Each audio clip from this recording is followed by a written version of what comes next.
आपको जानकर हैरानी होगी कि भगवान भी बीमार पड़ते हैं। जी हाँ, जगन्नाथ भगवान प्रत्येक वर्ष 15 दिनों के लिए बीमार पड़ते हैं। आइए इस वीडियो में जानते हैं कि आखिरकार भगवान जगन्नाथ प्रत्येक वर्ष 15 दिनों के लिए क्यों बीमार पड़ते हैं और इसके पीछे कौन सी पौराणिक कथा जुड़ी हुई है। कहा जाता है कि एक समय माधवदास नाम के एक व्यक्ति भगवान जगन्नाथ के बहुत बड़े भक्त थे। वो सदैव ही भगवान जगन्नाथ की पूजा करते और भगवान जगन्नाथ के मंदिर प्रतिदिन जाते थे। वह सदैव ही भगवान जगन्नाथ की भक्ति में लीन रहते थे। इस प्रकार से कई वर्ष बीत गए, परंतु एक बार माधवदास की तबीयत बहुत ही ज़्यादा खराब हो गई। धीरे धीरे माधवदास की स्थिति खराब होने लगी, परंतु माधवदास भगवान जगन्नाथ की भक्ति करना और उनके मंदिर जाना नहीं छोड़े। परंतु माधवदास का बहुत ज़्यादा तबीयत खराब होने पर आस पड़ोस के लोगों ने उनकी मदद करने की कोशिश की, परंतु माधवदास कहने लगे, नहीं, मुझे मदद की कोई आवश्यकता नहीं है, मेरी मदद भगवान जगन्नाथ करेंगे। परंतु धीरे धीरे माधवदास की स्थिति इतनी खराब हो गई कि अब उनसे मंदिर भी नहीं जाया जा रहा था और वह पूजा भी नहीं कर पा रहे थे। भगवान जगन्नाथ अपने एक सच्चे भक्त की ऐसी स्थिति को देखकर भगवान जगन्नाथ स्वयं ही एक साधारण से व्यक्ति का रूप लेकर माधवदास के पास आए। उस समय माधवदास बहुत ही ज़्यादा बीमार हो गए थे, इसीलिए वह पहचान भी नहीं सके कि यह साधारण से व्यक्ति भगवान जगन्नाथ स्वयं है।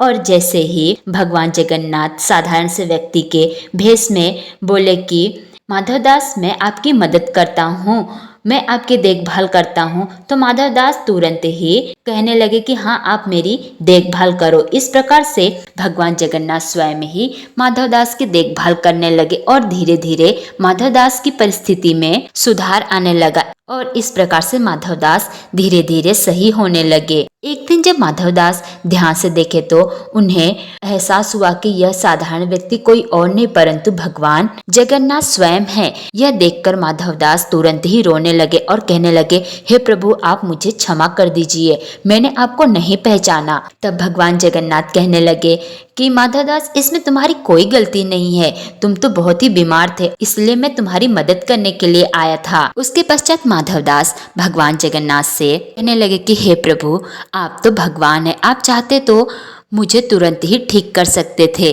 परंतु आपने इतने दिनों तक आखिरकार मेरी सेवा क्यों की। तब भगवान जगन्नाथ माधवदास से कहने लगे कि माधवदास, बीमार होना तुम्हारे भाग्य में लिखा था और मैं किसी का भाग्य बदल नहीं सकता हूँ, परंतु तुम मेरे सच्चे भक्त हो, इसीलिए मैं अपने सच्चे भक्तों को कभी भी अकेला नहीं छोड़ता हूँ और मैं तुम्हारी इस परिस्थिति में तुम्हारी मदद करने के लिए आया, ताकि तुम इस परिस्थिति का सामना अकेले ना करो, बल्कि मैं तुम्हारा सहायक बनूं। और साथ ही भगवान जगन्नाथ माधवदास से कहने लगे कि तुम मेरे एक सच्चे भक्त और तुम सदैव ही सच्चे मन से मेरी भक्ति करते हो, लेकिन तुम्हारे भाग्य में अभी भी 15 दिनों तक बीमार होना लिखा हुआ है। मैं तुम्हारा भाग्य तो नहीं बदल सकता हूँ, लेकिन तुम्हारे भाग्य में जो 15 दिनों तक की बीमारी बाकी रह गई है वह मैं अपने ऊपर लेता हूँ।